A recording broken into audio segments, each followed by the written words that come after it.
Dans le prochain épisode de Un si grand soleil, tandis qu'un individu s'introduit chez les Réal, Virgile semble tourner la page pour de bon. Attention, les paragraphes qui suivent contiennent des spoilers sur l'épisode d'Un si grand soleil diffusé demain soir sur France 2.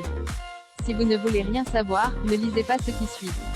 Jeudi 3 février dans Un si grand soleil, un individu s'introduit chez les Réal. Hakim n'est pas au mieux de sa forme et confie à Elise qu'il est sur le point de se séparer de Lucille. Tandis qu'il ne comprend pas comment ils en sont arrivés là, le policier a le sentiment que sa copine a déjà tourné la page sur leur histoire. De son côté, Mo raconte à Joël qu'elle a dit la vérité à Henry. Ravi qu'il n'ait plus à se cacher pour se voir, le jeune homme se demande si elle compte quitter son mari. Seulement, Mo n'en est pas encore là. Pour l'instant, elle a juste besoin de légèreté et de faire les choses sans culpabiliser. Elle avoue également que cela ne lui déplaît pas de se venger mais qu'elle se sentirait plus légère de savoir ce qu'il s'est réellement passé lors de cette fameuse soirée. Comme Joël l'enjoint à lui raconter ce dont elle se souvient afin de l'aider, Mo l'amène à la plage pour lui faire part de quelques bribes de souvenirs. Non loin de là, Lucille apprend à Ludo qu'elle cherche un nouvel appartement. Même si elle aime toujours Hakim, elle ne supporte plus qu'il se prenne autant la tête.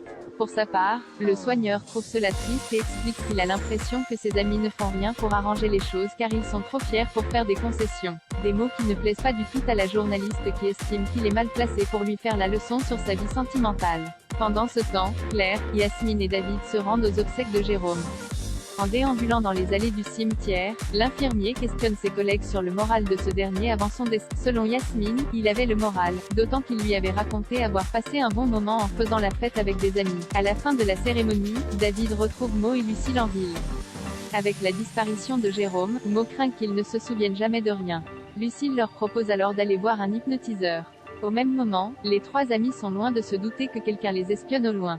En pleine nuit, un individu cagoulé s'introduit chez les Réal pour fouiller l'appartement de fond en comble. Alerté par le bruit, Henrik débarque dans le salon avant d'être assommé. Virgile semble tourner la page pour de bon. Alix et Virgile ont passé la nuit ensemble au camping. Si elle est heureuse d'avoir passé la nuit dans ses bras, Alix sort d'un divorce très compliqué et n'a aucune envie de s'engager dans une relation sérieuse. Cependant, Virgile la rassure car il ne tient pas lui non plus à faire des projets. En parallèle, Laetitia parle à Serge du nouveau projet d'Alix. Pour l'avocat, cela pourrait être une affaire très rentable mais Laetitia sait malheureusement que c'est indéfendable auprès de la banque. Virgile et Eve se rendent quant à eux chez le notaire. En effet, ils ont rendez-vous pour céder le bail commercial du camping à un acheteur dont ils ne connaissent pas l'identité. Une fois la vente conclue, Eve et Virgile informent Maître Levar que son client pourra récupérer les clés de l'établissement en fin de semaine.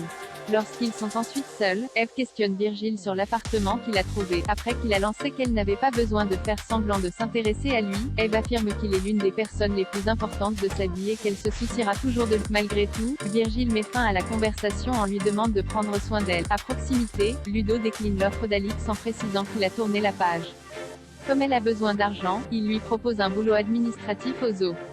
Couché qu'ils prennent soin d'elle, Alix promet d'y réfléchir. Dans l'après-midi, Virgile vide sa caravane et charge ses derniers cartons dans sa voiture. Blamont s'inquiétant de son sort, Virgile lui fait savoir qu'il a négocié avec le nouveau propriétaire pour qu'il ait 2 ans de travail garanti. Soulagé, Blamont le remercie puis lui souhaite bonne chance pour la suite. Le soir venu, Alix discute avec Justine de son idée de club privé. Cette dernière, qui juge son projet intéressant, lui conseille de s'associer à un professionnel. Une fois qu'elle l'aura trouvé, Justine sera prête à faire un éventuel investissement. Par la suite, Alix rejoint Virgile puis ils décident de passer la nuit ensemble.